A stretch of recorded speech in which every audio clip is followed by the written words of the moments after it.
Derek, di Lukas TKA, tugasmu kabeh wis mari ta? Tugas apa maneh? Iku lho, tugas bahasa Jawa sing gawe video. Kene lak dorong sih. Ya Allah, megel-megeli awak ae. Ya wis, ayo nang dikerjakno. Ya wis ayo nang mari. Jaman biyen ana sawijining desa jenenge Girah sing ana ing Bali. Ing kono urip sawijining randha sakti jenenge Calonarang. Wiwit bojone seda, dheweke mung urip bareng karo anak wadone sing ayu banget.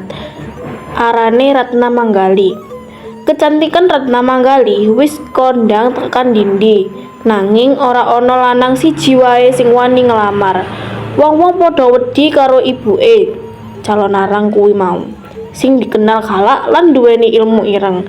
Rakyat desa dadi resah, malah ana sing ngelekno lan nyalahke Calonarang. Aku lho ya, pengen kowe ndik raga. Gak iso kowe. Foto deloken ibuke kok ngono iki. Ya apa maneh? Sakno yo, ayu-ayu tapi ibuke sing ngarai gak payu. Iya, nek aku kono sing gelem rabi. Ngene iki yo opo? Sakno anak tunggal. Apa maksudmu ngomong ngono iku mang, he? Mboten, Mbok, seberani, Mbok. Aspun ya Allah, maaf, Mbok. Deloken yo mari ngene kok apakno desamu. Aspun, Mbok, maaf. Amarga kuwi atine Calonarang kebak nesu. Ing sawijininge dheweke lunga menyang kuburan kanggo nindake ritual ilmu ireng. Dheweke nyumet dupa, maca mantra lan nyeluk roh-roh Allah supaya nyebarake penyakit ing desa-desa. Ora suwe wabah nyerang, akeh wong sing lara, malah ana sing mati. Desa dadi sepi lan kebak rasa wedi. Kabar iki tekan kupinge Raja Airlangga, penguasa Jawa Timur wektu kuwi. Sang raja banjur ngutus pendeta sakti jenenge Mpu Barada kanggo nggenakno bencana kuwi. Kudu diapakno desa iki cekak koyo ngene. Barada, ini yo. Wonten napa, Raja? Kamu ngerti berita sing saiki iku sing penyakit-penyakit nang rakyat iku? Nggih. Nah, kamu kudu mikirno cara ngatasine ya apa. Nggih, kula pikiraken banjur niki. Kula duwe siji solusi. Apa? Empu Barada duwe rencana, dheweke duwe ide supaya murite Empu Bahula nikah karo Ratna Manggali. Saka kono diharap Empu Bahula bisa mlebu ing keluargane Calonarang lan ngerti kelemahane. Lah, rini oleh. Wonten apa, Guru?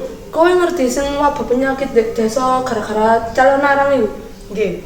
Saiki kowe tak utus nang desa iku rabien anake Calonarang. Nggih, siap Guru. Wis akeh nang kono budal. Mbok, dugine kula teng mriki badhe nyuwun anake panjenengan dados garwa kula.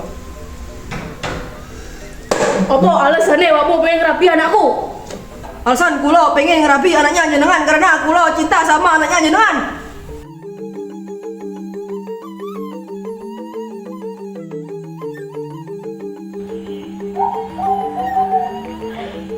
Ora disangka rencana iku sukses. Empu Bahula hasil untuk kitab rahasia sing isine ilmu ireng duwene Calonarang. Banjur kitab kuwi diserahke marang gurune Empu Barada. Pinter kowe le. Akhirnya aku nemu kelemahan Calonarang. Lah, endi kitabku iki? Eno, pasti arek nyariku sing jopo. Sawise ngerti kelemahane, Empu Barada banjur nantang Calonarang perang. Pertempurane kuwi gedhe banget. Calonarang nyeluk roh-roh Allah, angin ribut nganti petir sing nyamber-nyamber. Nanging Empu Barada tetep tenang, maca doa-doa suci, siji-siji serangane Calonarang bisa dipatahke. Akhire awake Calonarang dadi ringkih lan ambruk. Kanthi kekuatan doa saka Empu Barada, Calonarang pungkasane tiwas.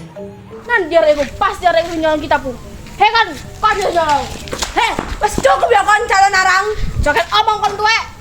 Ya.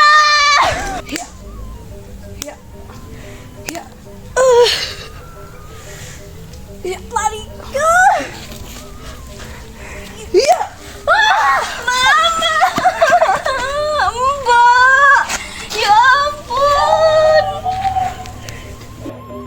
Saka wektu kuwi wabah penyakit ilang, rakyat Bali sehat lan desa dadi makmur meneh. Ratna Manggali sing wis ora duwe ibu banjur urip bebarengan karo bojone Empu Bahula kanthi tentrem lan bahagia nganti pungkasan. Tamat. Yeay, hore.